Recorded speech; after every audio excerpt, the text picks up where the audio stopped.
d'Ousmane Sonko ne passe pas du côté du Mali, du Burkina et du Niger. L'alliance des États du Sahel se consolide.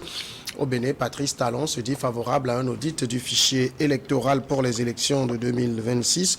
Et puis nous parlerons aussi du Togo avec ce léger glissement dans le calendrier électoral. Et pour évoquer ces sujets pour ce samedi, je reçois Yao Eklonukunu qui est le président de Ton de la jeunesse patriotique. Yao Nukunu, bonjour. Oui, bonjour à vous, M. Samuel, et bonjour à tous les fidèles auditeurs et auditrices de la New World TV. Merci d'accepter. Et bonjour également à votre confrère Excellence Jacques Diakouti, et vous non plus. Deuxième invité sur ce plateau. Bonsoir Jacques Diakouti. Bonjour, merci Niaoui. Je voudrais profiter également de l'occasion pour saluer les téléspectateurs et téléspectatrices de New World et saluer effectivement les techniciens. Merci pour le travail que vous êtes en train d'abattre sur cette chaîne. Vous faites également la fierté du Togo. Journaliste que vous êtes, technicien, vraiment nous sommes fiers de vous. Merci pour le travail. Merci à vous d'honorer chaque fois l'invitation de ces émissions pour animer le débat.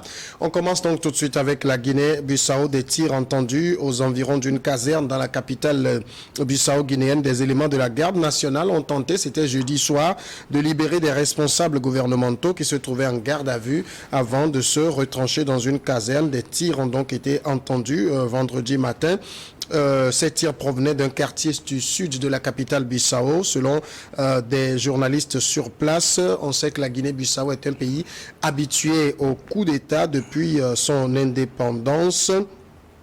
Dans la situation actuelle, ce sont des éléments de la garde nationale, une unité de l'armée qui ont tenté jeudi, autour de 22 heures, de libérer le ministre guinéen des Finances, Souleymane Seydi, et un autre haut responsable de l'État qui se trouvait en garde à vue dans les locaux de la police judiciaire. Selon la même source, ces ministres donc étaient accusés d'avoir retiré une somme de 10 millions de dollars des caisses de l'État. Les éléments de la garde nationale ont réussi à les exfiltrer et ont conduit les deux responsables vers une destination inconnue, mais ils se sont vus opposer la résistance des forces spéciales. C'est beaucoup de confusion, Jacques Diakouti, dans cette actualité, surtout dans ce pays. On connaît les antécédents en matière de coup d'État, et donc quand ça tire à Bissau, on a raison de craindre. Je suis d'accord avec vous. Vous vous rappelez également de la récente histoire avec la Guinée-Conakry, ouais, où on est allé sortir Claude Pivi par rapport à la situation également en Guinée-Conakry. Donc il y a un lien aujourd'hui entre les militaires. Dès qu'on arrête par exemple peut-être quelqu'un qui est proche de ces militaires-là, les gens essaient d'aller sortir les camarades ou bien les amis au niveau des cellules. Mais ce qui s'est passé en Guinée-Bissau, on a appris que le ministre des Finances a justifié la sortie de ces 10 millions de dollars, ouais, et qui a dit que c'était vraiment réglementaire. Mais après, on ne sait pas qu'est-ce qui s'est passé.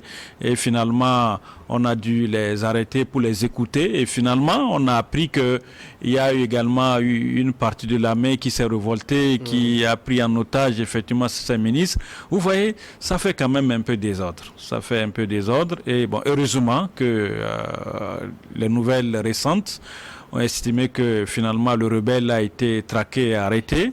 Et nous espérons que ça va s'arrêter là. Sinon, à la rue où vont les choses, on ne serait pas loin également d'un coup d'État en Guinée-Bissau. Et comme c'est un pays qui est habitué effectivement à ces coups d'État, et vous savez également le président de la Guinée-Bissau, vous le connaissez, Mbalo, qui est un peu arrogant dans ses propos. Il ne serait pas loin qu'on lui fasse effectivement un coup d'État, mais bon, Dieu merci finalement que les choses sont rentrées dans l'ordre. Il n'est même pas au pays, il est actuellement à Dubaï pour la COP.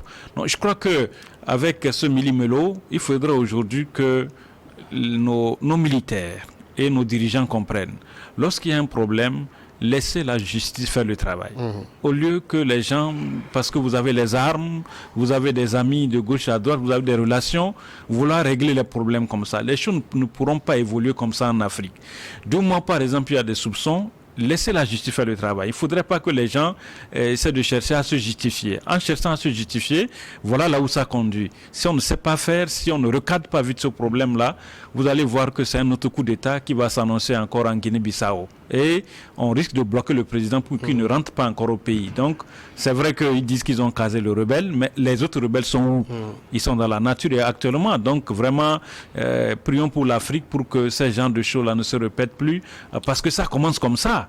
Ça commence par des mutineries, après ça dégénère et après on dit non, le président ne sort plus. Donc je crois qu'il faudrait qu'à un moment donné, on laisse la justice faire son travail par rapport à certaines situations qui se posent. Quand ces événements se passent, il y a un moment où le président bissau-guinéen est à l'extérieur du pays, ça en rajoute à l'inquiétude? Mais bien évidemment, M. Samuel, vous savez, l'inquiétude même, c'est ce qu'a relevé M. Jacques Diakouti, c'est que tout ça, ça fait du désordre. Hein, c'est du désordre qui se perpétue. Hein, parce que il n'y a pas seulement qu'en Guinée qu'il faut constater cette situation de militaires qui montent au créneau, etc. Ça crée du désordre, du méli-mélo, et ma foi, c'est vraiment inquiétant. Donc, moi, c'est en cela, je pense, et c'est sur votre plateau ici, que moi, j'ai suggéré, j'ai insisté beaucoup là-dessus, qu'il faudrait que dorénavant, que les militaires soient casernés. Il faut caserner les militaires de façon systématique et il faut qu'on leur mette à disposition les moyens pour les occuper dans des recherches, parce que, monsieur Samuel, vous savez, dans les pays occidentaux, surtout aux États-Unis, les militaires là-bas, ils sont efficaces dans les recherches. Il paraît que l'application WhatsApp dont nous avons accès aujourd'hui, c'est les militaires américains qui ont développé ce genre de choses et ils font des recherches sur les armements, les techniques de guerre, etc. Ils sont plus efficaces en ça. Et militaires, et maintenant au niveau de la présidence, il faut déployer une force spéciale de la police et la gendarmerie pour assurer la garde présidentielle. Parce que la police et la gendarmerie, au moins, ils ont des notions de droit. Alors que les militaires, eux, ils n'ont qu'un langage de rapport de force.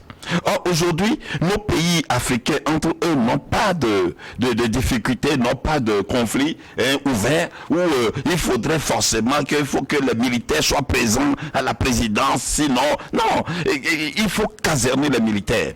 Maintenant, vous comprenez cette situation, par exemple, moi, une chose qui me réjouit, c'est que les détenus en question sont dans les locaux de la police judiciaire. Ils sont en garde à vue, ça veut dire que il y a une procédure judiciaire qui suit son cours. Alors maintenant que des militaires, parce que les gens avec cette mentalité d'affinité, de tel serment, parce que j'ai un petit intérêt, etc. Donc à cause de ça, on peut se permettre, parce qu'ils sont là, ils entendent que au Mali, les militaires font de tout bois, au Burkina, les militaires font de tout bois, et donc ça devient comme du n'importe quoi. Tout le monde peut se croire, peut s'imaginer aller dans ce sens-là. Non, il faut à un moment arrêter le désordre, la pagaille. Et je crois que cela incombe également à ces militaires-là qui sont au pouvoir, que ce soit au Mali, au Niger, au Burkina. Ça leur incombe, la responsabilité leur incombe en quoi? Ça leur incombe en ce sens que dans la mesure qu'on leur a toléré de rester au pouvoir, de conduire une transition, qu'ils conduisent cette transition-là dans les normes qu'il faut et qu'ils libèrent le projet, que la souveraineté du peuple soit exprimée à travers des échéances électorales et que des institutions soient remises en place pour un fonctionnement rationnel, normal de nos États. Il faut à un moment que le désordre, la pagaille, la démagogie cesse. Parce que tout ça, ça fait que au finish, nous ne savons même pas où est-ce que nous allons avec tout ça. Non, M. Samuel, c'est du désordre. Il faut que ça s'arrête. Est-ce que le président Embalo a quand même la maîtrise de son pays au regard de la situation? Déjà en février 2022, il y avait eu cette tentative de coup d'État, des tirs nourris aux environs de la présidence. Aujourd'hui, en son absence, on a cette situation. Est-ce qu'il maîtrise son pays? Pas du tout. Vous savez, les circonstances dans lesquelles lui-même il est venu au pouvoir. Et il faut reconnaître que la Guinée-Bissau, depuis un certain temps, n'est pas du tout stable. Et vous savez, les narcotrafiquants dans ce pays, vous vous rappelez comment les États-Unis avaient même arrêté un général en haute mer. Donc c'est pour vous dire que c'est un pays pas du tout stable. Ça, il faut le reconnaître. Et vous savez, quand un pays n'est pas stable, il faut vous attendre à toutes les ouvertures. Et il faut vous attendre également à du n'importe quoi.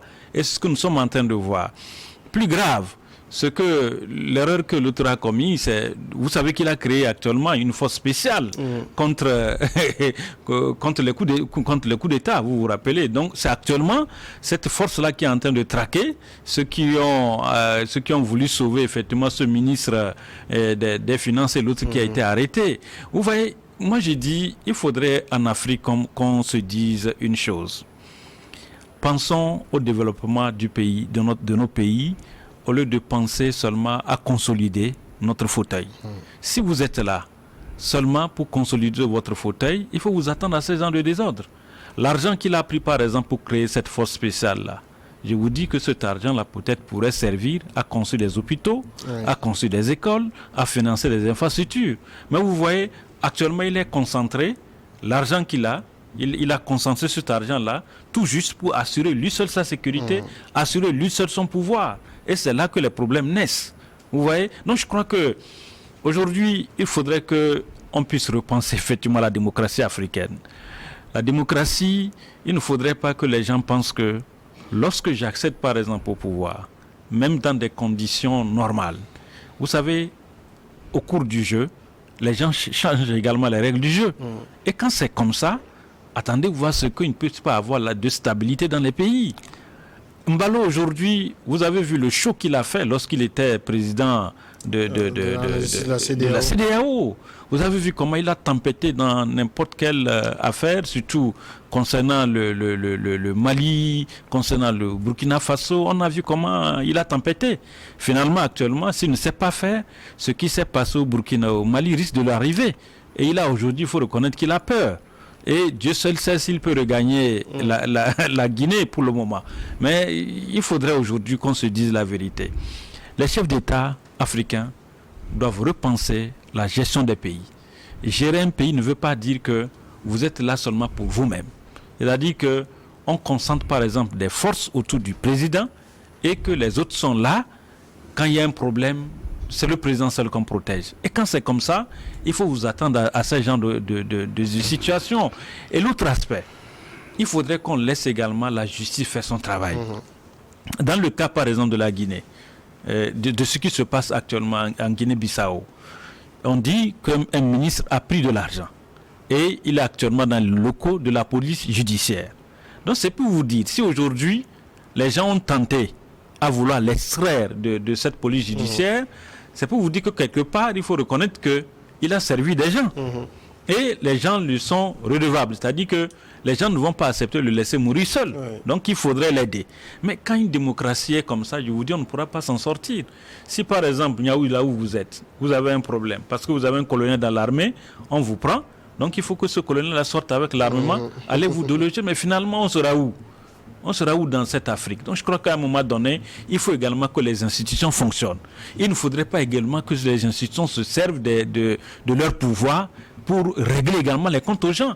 Lorsque les gens sentent que c'est des règlements de comptes, mais c'est de ce genre de choses qui arrivent. Donc je crois que mettons les institutions sur place, laissez les institutions fonctionner. Lorsqu'il y a un problème, que la justice se sert de ce problème-là pour régler les choses. Mais lorsque la politique s'en mêle par exemple à des décisions politiques, c'est là qu'on a des problèmes. Et c'est là que les coups d'État naissent. Et c'est là également que vous avez souvent les soulèvements. Parce que les gens ne sont pas d'accord. Si quelqu'un sait que le président veut utiliser peut-être un problème contre lui pour lui mettre en prison, c'est là que les conflits naissent. Donc je crois qu'à un moment donné, si nous nous sommes donné par exemple la liberté, l'attitude de mettre sur place les institutions, laissons les institutions fonctionner. Un ministre par exemple quand on sent qu'il a détourné. Mais il y a les moyens légaux pour pouvoir l'écouter.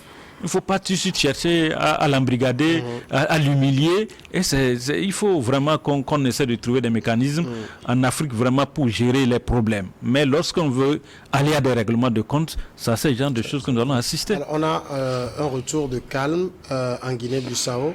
Mais on est en droit de se demander, connaissant ce pays, jusqu'à quand?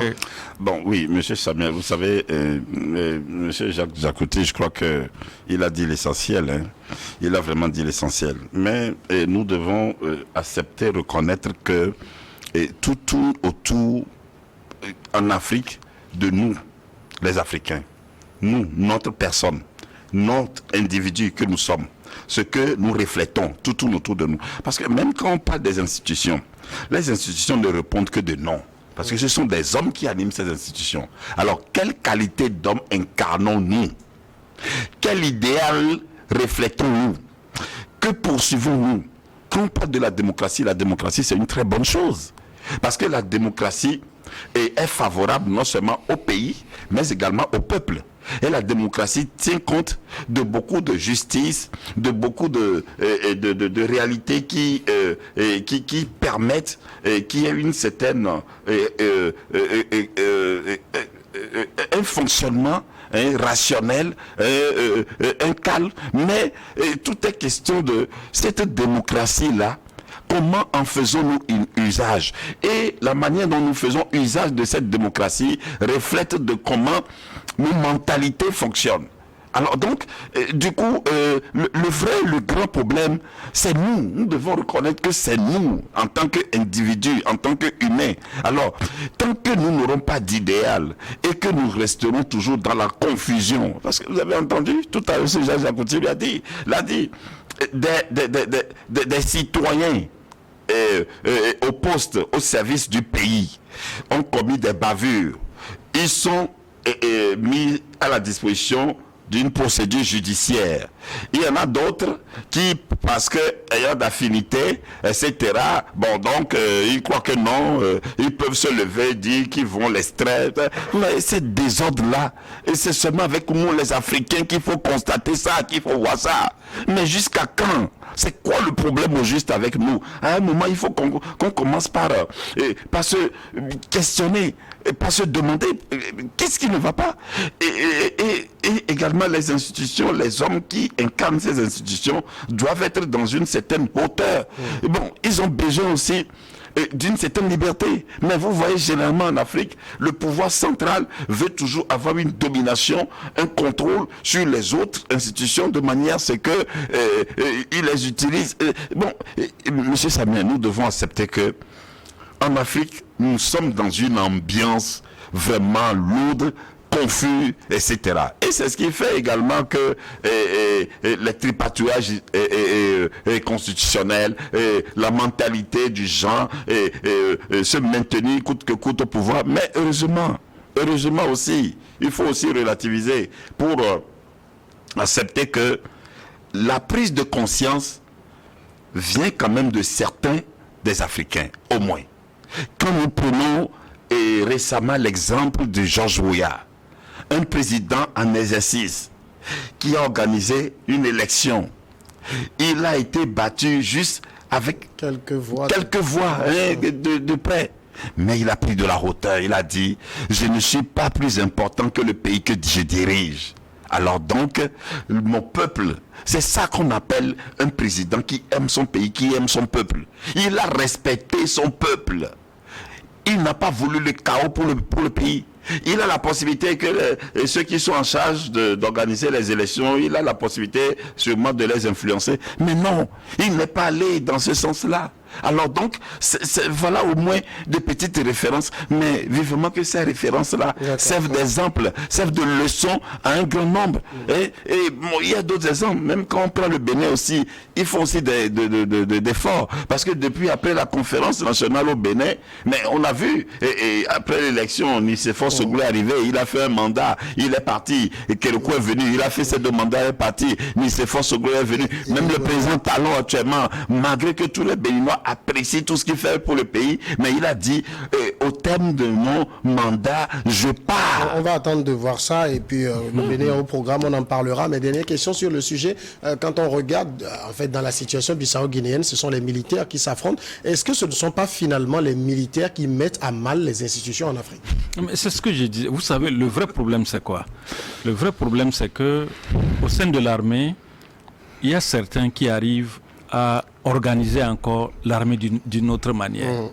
Elle dit que c'est des copains qui se retrouvent.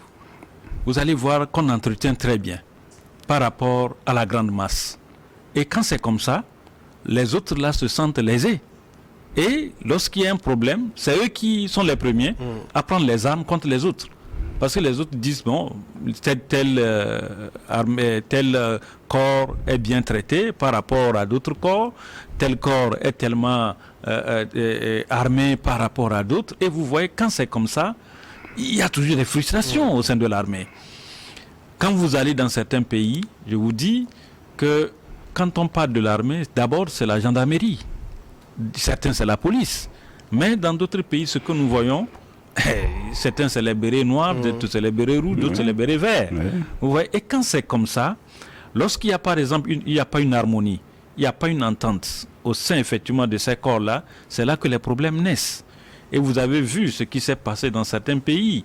Je ne vais pas le citer. On a vu tout récemment, même chez nous ici, avec le procès qui a eu lieu. Vous avez vu un peu comment on a parlé effectivement de l'armée. Donc c'est pour vous dire que quelque part, il faut reconnaître que au sein de ces armées-là, il y en a qui pensent qu'ils sont plus forts, il y en a qui pensent qu'ils sont plus puissants par rapport à d'autres. Et quand c'est comme ça, attendez-vous à ce que lorsque, par exemple, il y a un problème comme ça, les autres prennent les armes parce qu'ils sont plus armés que les autres. Le cas de Guinée, de la Guinée-Bissau, je l'ai dit je l'ai évoqué tout à l'heure. Le président a créé une élite spéciale pour combattre contre les coups d'État. Il l'a fait. Et c'est cette élite-là qui a attaqué aujourd'hui les autres qui ont pris les armes pour libérer le ministre qui a été pris. Donc je crois que, et quand c'est comme ça, attendez-vous à ce qu'il n'y ait pas effectivement une harmonie, une entente dans l'armée. Et lorsque l'armée ne s'entend pas, et lorsqu'il y a un problème, attendez-vous à ce que un autre corps d'élite prenne le dessus et commence pas à faire le désordre. C'est pourquoi il dit, si le président Barrow ne sait pas faire, en réconciliant effectivement l'élite qu'il a formée autour de lui pour combattre ces coups d'État, et les autres qui sont là, les autres là de le renverser un jour. Vous voyez, un pays ne peut pas fonctionner comme ça. Il a dit qu'un président ne peut pas créer l'élite autour de lui pour nous dire non, moi, il faut tout faire pour me protéger, combattre les autres pour qu'ils ne me renversent pas. Mais ça n'a pas de sens. Une armée est une armée. On sait qu'une armée est une armée républicaine. Mais lorsque vous donnez plus de moyens à d'autres, et lorsque les gens voient ça, attendez voir ce qu'il y a ce désordre. Donc je crois qu'il faudrait aujourd'hui que le président Mbolo fasse très attention, parce que j'ai suivi un peu son discours par rapport à ce qui s'est passé. Il a été quand même un peu lucide sur ce qui se passe, la situation, parce que lui-même il a compris. S'il essaie de mettre encore de l'huile sur le feu, il risque de ne pas prendre l'avion pour rentrer.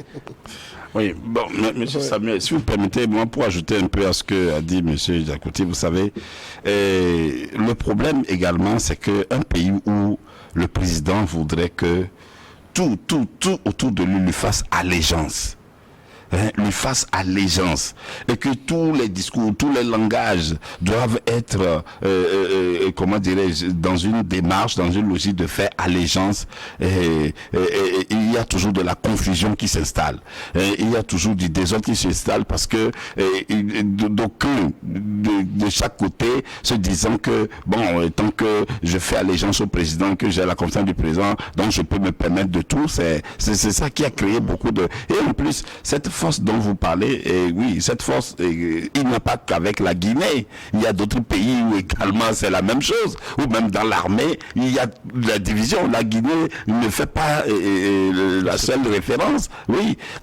Donc ce qu'il y a, c'est que un chef, un président, sa mission première, c'est d'amener tout le peuple à comprendre que notre itinéraire, notre orientation doit être le pays. C'est-à-dire que tout le monde, c'est au pays qu'il faut faire allégeance. C'est le pays qui doit être notre motivation. C'est le pays, parce que le pays est ce qui est périn éternel. Toi, président, tu peux faire 20 ans, 30 ans, 50 ans au pouvoir, tu vas mourir, tu vas partir.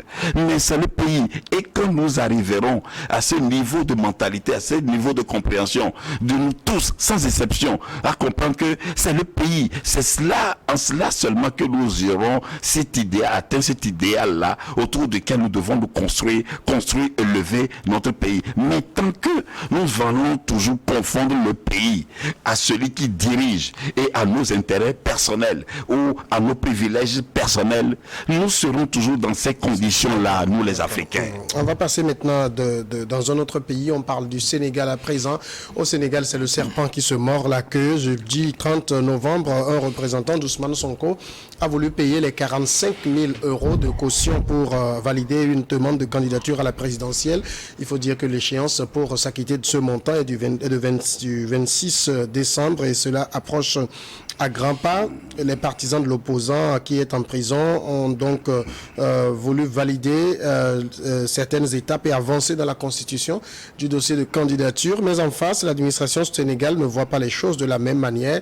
Radié des listes électorales suite à sa condamnation à 2 ans de prison pour corruption de la jeunesse, Ousmane Sonko ne peut être élu selon le ministère de l'Intérieur. De ce fait, il ne peut pas non plus verser de caution pour valider sa demande de candidature. On sait que, entre-temps, la justice sénégalaise avait demander à ce que l'opposant soit réintégré sur les listes électorales. La Cour suprême s'était prononcée contre. La procédure est toujours pendante devant la justice. Et pour les partisans d'Ousmane Sonko, tant que le dossier n'est pas vidé, eh bien l'opposant peut toutefois déposer sa candidature. C'est un autre feuilleton qui se joue aujourd'hui au Sénégal. Et quand on regarde Jack Diakouti, les derniers développements, est-ce que Ousmane Sonko a des chances d'être prochainement candidat? Je suis très heureux de me retrouver sur le plateau avec mon ami Yao Nkounou, parce que vous vous rappelez, quand c'était chaud, j'avais dit ici que j'ai peur que Ousmane Sonko ne puisse pas se présenter. Mais Yao avait persisté que non, il sait il sera candidat. Je suis heureux que ce soit encore avec lui, que le sujet soit évoqué. Non, pas du tout. Peut-être que vous confondez avec quelqu'un d'autre. C'est pour vous dire. Vous savez, il y a eu quoi qu'on dise. Quand vous prenez par exemple quelqu'un comme Macky Sall, le président Macky Sall, le président du Sénégal, c'est un président que j'apprécie beaucoup par son humilité, vu le travail qu'il a accompli au Sénégal. Macky Sall, quoi qu'on dise, a travaillé pour le Sénégal. Il a fait également pour l'Afrique lorsqu'il était président de l'Union africaine. On a vu comment il s'est débattu pour l'Afrique en allant en Ukraine et autres. Mais vous savez, quand vous prenez par exemple le cas du Sénégal et surtout le cas de Ousmane Sonko, tout au début de cette affaire, on avait compris que Macky Sall allait doucement avec Sonko pour le mettre définitivement au frigo. Et c'est ce que nous avons vu. Je serai par exemple à la place du parti de Ousmane Sonko. Tu sais, je vais chercher un remplaçant. Parce qu'à l'allure où vont les choses, procédure sur procédure, finalement, on comprend que la date fatidique, c'est le 26. C'est le 26, oui. Vous voyez? Donc, moi, je serai à leur place, je cherche tout de suite un candidat, et on investit le candidat, on avance. Parce que quoi qu'on dise, ce n'est pas Ousmane Sonko seul qui est dans ce parti-là. Et Ousmane Sonko seul ne peut pas faire un ombrage à un candidat qui puisse émerger au sein effectivement de ce parti. Je crois qu'il fallait le faire. Quand les problèmes là ont commencé, et lorsqu'on a vu que Ousmane Sonko n'a plus d'issue, mais il faut chercher un candidat. Parce que nous avons remarqué au Sénégal que l'aura de Ousmane Sonko pouvait également se reposer sur son remplaçant. Mais les gens ont voulu coûte que ça soit lui, et finalement, nous voyons là où les choses sont en train d'aller. Ça ne serait pas du tout bien pour lui, parce qu'il ne pourra pas se présenter. Et s'il ne peut pas se présenter, et qu'on ne cherche pas encore un autre candidat de son parti pour le remplacer, je crois que ça ne serait pas donc. Donc je crois qu'il faudrait que les politiciens africains comprennent quelque chose. Ne pratiquons pas toujours la politique de la terre brûlée. Elle a dit qu'à un moment donné, s'il y a les cartes, mais utilisons les cartes. Le parti de M. Ousmane Sonko, ils ont beaucoup également des candidats. Il fallait choisir notre candidat et on avance. Parce qu'aujourd'hui, à l'allure où vont les choses, si on ne sait pas faire, Ousmane Sonko ne sera pas candidat. Et à la dernière minute, on va choisir peut-être un candidat qui ne pourra pas avoir le temps. D'ailleurs, ils ont entre-temps désigné quelqu'un qui est également en détention. C'est ça le problème. Vous voyez, donc c'est pour vous dire que quelque part, je ne sais pas pourquoi eux-mêmes, ils ne veulent pas se tirer d'affaire. C'est comme si ils ne veulent pas effectivement aller à ces élections. C'est ce que moi j'ai conclu. Parce que vous prenez quelqu'un qui a des ennuis judiciaires, déjà Ousmane Sonko lui est en prison, il faut aller chercher quand même quelqu'un. Et vraiment investir cette personne-là et avancer dans la bonne direction. Vous savez, on a l'impression souvent en Afrique que si ce n'est pas moi, et que ça soit le déluge. Vous voyez, donc il ne faudrait pas que la politique soit ainsi. Ousmane Sonko est aujourd'hui la bête noire de Macky Sall. Non, monsieur Samuel, il ne faut pas présenter l'image de cet aspect-là. Ousmane Sonko, moi, pour ce qui me concerne, n'est ni la bête de Macky Sall, ni la bête du parti de Macky Sall. Moi, je pense plutôt que, vous savez, Ousmane Sonko, son erreur, sa faute, je l'avais dit ici, sur ce plateau, c'est cette euphorie-là, cette sensation. Bon, généralement aussi, on dirait qu'en Afrique, lorsqu'un acteur politique trouve de l'audience au sein du peuple, ça lui fait pousser des ailes, où peut-être il se croit même plus royaliste que le roi. Et donc, il ne se contrôle plus. Parce que moi, j'ai estimé que tout ce qui s'est passé, toutes les attaquations qu'il y a eu, jusqu'à ce que le président Macky Sall ait pris la parole pour déclarer qu'il ne sera pas candidat, dans la mesure où cette déclaration du président de la République est faite. Moi, je pense que Ousmane Sonko devait calmer ses ardeurs. Et aussi, au même moment, il faudrait qu'en Afrique, dans nos oppositions, qu'il y ait toujours aussi un recadrage toujours par rapport aux militants, par rapport aux citoyens qui vous suivent, qui vous supportent. Bon, nous constatons que généralement, il y a un laisser-aller. Apparemment, les manipulations ne sont pas seulement du côté que du parti au pouvoir, même de l'opposition également. Bon, maintenant, s'il y a de la manipulation, il faut quand même un contrôle. Nous avons vu des images des partisans de Macky Sall au Parlement avec des comportements, des agitations. Non, ben, est-ce que tout cela était vraiment utile? Alors, donc, maintenant, voilà les conséquences que cela traduit. Alors, donc, il faudra assumer. Bon, mais tel que l'a dit, et je suis d'accord avec l'excellent Jacques Jakouti qui conseillait que, déjà, au regard de la situation, il faut être prévoyant. Il faut être prévoyant. Oui, un plan B. Bon, donc, là, maintenant, peut-être que cette idée ne leur manque pas. Bon, maintenant, au regard de ce que la sérénité, peut-être il n'y a pas de la sérénité au sein d'eux. Alors maintenant, c'est qui et ce ne sera pas qui. Et donc, ça a créé peut-être mais s'ils avaient travaillé autour de cela, je ne pense pas qu'ils se seraient levés pour aller payer une caution au nom de Ousmane Sonko, toujours, dont ils savent très bien que sa situation ne peut pas être dénouée d'ici avant. Ils veulent y croire jusqu'au bout et peut-être même mettre l'administration sénégalaise en difficulté par rapport au cas Sonko.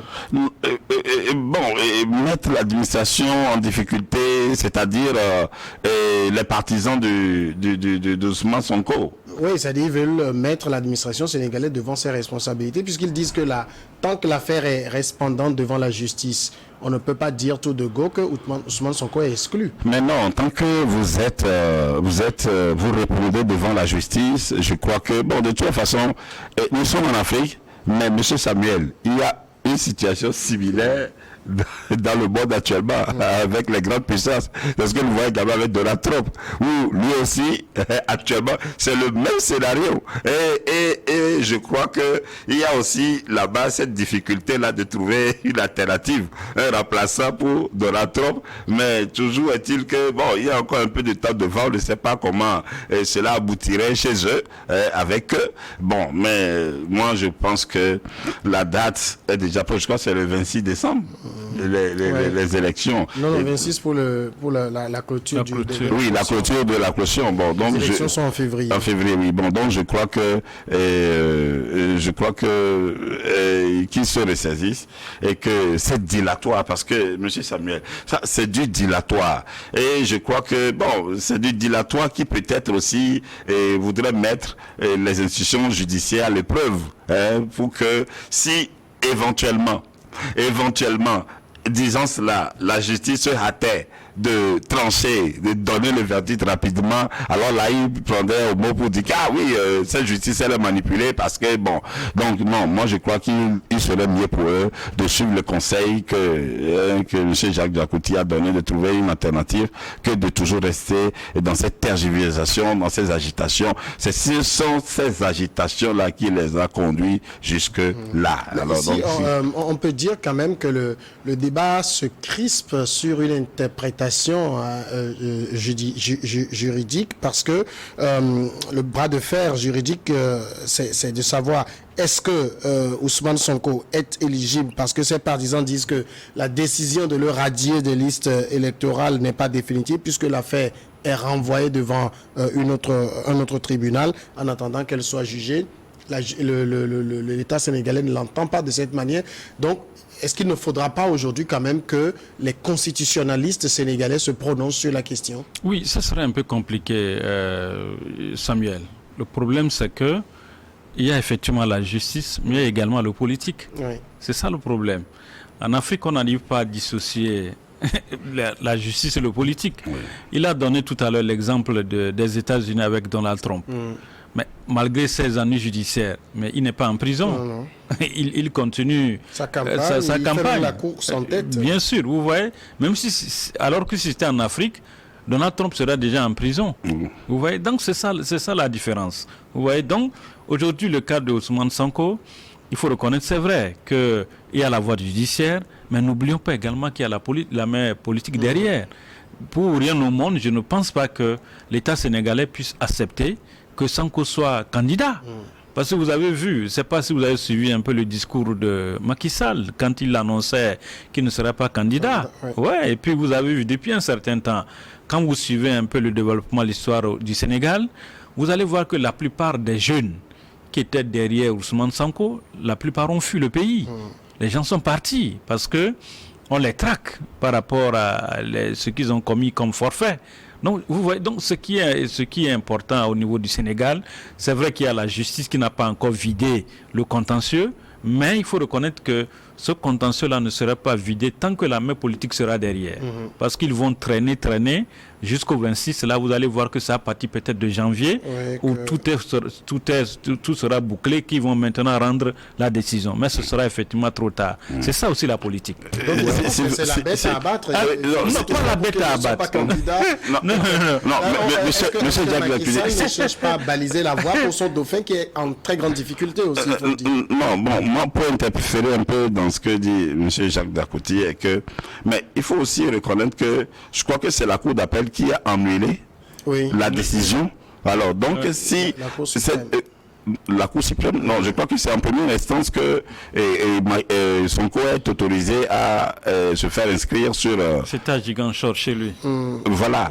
Alors donc, mais après cette décision a été annulée. Alors dans la mesure où cette décision est annulée et les juridictions sont par instance et l'instance supérieure prime toujours sur l'instant précédent. Alors donc, ça veut dire que Ousmane Sonko, là où il est actuellement, il ne peut pas se faire inscrire sur la liste électorale. Il ne peut pas. Bon, maintenant, si les politiques, telles que vous avez bien précisé, je suis d'accord, il y a le langage politique. Parce que les politiques, ils sont toujours dans les spéculations, ils tiraillent. Bon, maintenant, mais vous savez, c'est ça aussi. Et tout ça, ça crée de la confusion. Ça crée de la confusion dans beaucoup de gens qui n'ont pas vraiment la maîtrise des sujets judiciaires, etc. Ça crée de la confusion. Moi, il revient beaucoup à nos acteurs politiques. C'est en cela, moi, j'ai dit toujours que en Afrique, n'importe quel kidam ne peut plus se lever pour s'improviser acteur politique, président de parti politique, parce que ça aussi c'est un aspect qui constitue un handicap pour nous, qui constitue un frein pour nous. Donc il faut qui est-ce qu'ils sont ces hommes qui incarnent la classe politique? Quelle est la qualité de ces hommes-là? C'est important parce que toujours on a comme l'impression que beaucoup de gens s'improvisent et puis ça fait du méli-mélo et bon, comme sachant aussi que les populations sont souvent dans cette euphorie-là et donc quand on arrive à leur servir des discours qui les séduisent, ils sont prêts, ils sont debout et quand ils voient qu'ils sont debout, et bon, ça fait pousser un autre esprit à ces acteurs politiques-là où il n'y a pas de recadrage. Non, et tout ça, ça fait du méli-mélo. Moi, je pense que dorénavant en Afrique, il faut sérieusement qu'on revoie les tests, qu'on revoie l'essentiel qui doit recadrer pour que n'importe quel kidam ne se lève plus pour s'improviser acteur politique et être à la tête d'un parti politique. Nous voulons maintenant des gens de qualité, des gens qui incarnent, qui reflètent un certain idéal pour le bien de nos pays, alors, pour l'ambiance dans nos États. Précis sur le sujet, les partisans d'Ousmane Sonko ont donc déposé la requête pour annuler la décision de la Cour suprême qui validait la radiation d'Ousmane Sonko. Donc la Cour suprême a validé sa radiation et c'est ce que ses partisans cherchent aujourd'hui à faire annuler. On passe du côté donc de l'Alliance des États du Sahel, le Mali, le Burkina et le Niger, une alliance qui se consolide. Une réunion des ministres des Affaires étrangères de l'Alliance des États du Sahel s'est ouverte, c'était le 30 novembre à Bamako et s'est achevée hier vendredi. Elle a duré 2 jours, cette réunion ministérielle devait donc aboutir entre autres à l'adoption de projets de tests additionnels pour compléter l'architecture juridique de l'AES et du relevé de conclusions qui va dégager les orientations politico-diplomatiques claires pour une opérationnalisation diligente, efficace et cohérente de l'Alliance selon donc une source officielle. On peut dire que ces 3 États affichent aujourd'hui clairement une volonté de cheminer ensemble. Vous savez, ce qui est intéressant dans cette alliance, c'est que voilà des voisins qui ont des problèmes et qui sont soudés derrière le problème. C'est ce que nous constatons aujourd'hui entre le Burkina Faso, le Niger et le Mali. Et il faut quand même apprécier le courage du président nigérien, le général Tchiani, Assimi Goïta et Ibrahim Traoré. Vaille que vaille. Vous savez, c'est des pays qui sont enclavés, qui sont en difficulté. Mais malgré effectivement ces problèmes, voilà les gens qui sont ensemble quand même dans leurs difficultés, unis effectivement dans les problèmes et vouloir effectivement s'en sortir ensemble dans les problèmes. Vous voyez? Donc je crois que c'est vrai qu'avec l'alliance sans monnaie, ça serait quand même difficile. Enfin, il faut le reconnaître. Et les 3 pays également ne pourront pas créer une monnaie. Ça serait un peu difficile pour eux parce que quand vous prenez par exemple le Togo, vous prenez le Bénin, vous prenez la Côte d'Ivoire, c'est des pays quand même qui fournissent beaucoup à ces 3 pays. Donc si ces 3 pays-là veulent créer leur monnaie, il leur sera vraiment difficile d'avancer. Moi je crois qu'aujourd'hui ce qu'il faut faire, le conseil que je pourrais donner par exemple au Mali, au Burkina Faso et au Niger, c'est de tout faire. La solidarité qu'ils ont actuellement, il faut essayer de pérenniser cette solidarité-là en allant vers les pays qu'on a cités. Parce que sans ces pays-là, il faut reconnaître qu'il leur sera difficile d'avancer. C'est vrai qu'aujourd'hui, quand vous prenez par exemple le Burkina Faso, avec les attaques djihadistes tous les jours, vous prenez aujourd'hui par exemple le Mali. C'est vrai que le Mali, Assimi Goïta a fait un travail remarquable parce que voilà quelqu'un qui s'est armé, il faut le reconnaître, avec les Russes.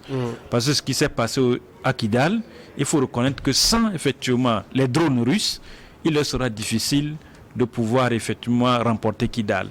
Ce qui se passe aujourd'hui au niveau du Burkina, nous avons vu ce qui s'est passé dernièrement à Djibo. C'est parce que il y a également les drones qui ont permis aujourd'hui au Burkina Faso également de pouvoir combattre effectivement ces djihadistes-là. Moi, je crois que l'alliance devait être plutôt axée sur la coopération militaire.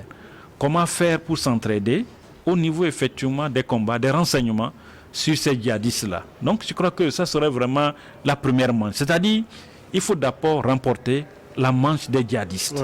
Après cette manche-là, c'est en ce moment maintenant qu'il faut voir la manche effectivement du développement. Parce que tant que ces djihadistes-là seront là, tant que les attaques vont se perpétrer entre le Burkina, le Niger, le Mali, on ne parlera pas de développement. Aujourd'hui, ça a commencé avec les victoires que l'armée malienne est en train de remporter et avec l'armée burkinabé et le Niger. Aujourd'hui, s'ils forment effectivement l'alliance au niveau de la sécurité, je vous dis qu'ils viendront à bout effectivement de ces attaques-là. Donc je crois qu'il faut d'abord aller étape par étape. L'étape d'abord de la sécurité, essayer de vaincre effectivement ces djihadistes. Après maintenant, aller parler maintenant de l'étape de développement. Parce que Samuel, quoi qu'on dise, quand vous prenez aujourd'hui le Niger, avec la rupture de la coopération entre la CEDEAO et le Niger, il faut reconnaître que le Niger souffre. Le Niger a beaucoup de problèmes. Oui. Et le peu que le Burkina, le Mali a, ils essaient de soutenir effectivement le Niger dans ces difficultés. Ça, c'est la solidarité africaine que je voudrais vraiment apprécier à haute valeur. Et reconnaître également les efforts que notre président également ici est en train de faire. Parce qu'il faut reconnaître que le président Faure Gnassingbé fait tout pour que ces pays-là ne puissent pas sombrer. Il est vrai que certains ne seront pas d'accord du fait que, bon, c'est des putschistes qui sont au pouvoir, pourquoi vouloir avoir pitié d'eux et tout ça. Mais il faut reconnaître, Samuel, quoi qu'on dise, après tout, nous sommes africains. Après tout, nous sommes un même peuple. Quand vous allez au Burkina, vous allez au Niger, vous allez au Mali, c'est les mêmes peuples que vous retrouvez. Vous retrouvez les mêmes nés dans ces pays. Donc je crois qu'aujourd'hui, l'alliance est une bonne chose, mais il faut une alliance par étapes. L'alliance toujours, il faut des renseignements, il faut que le Burkina puisse aider.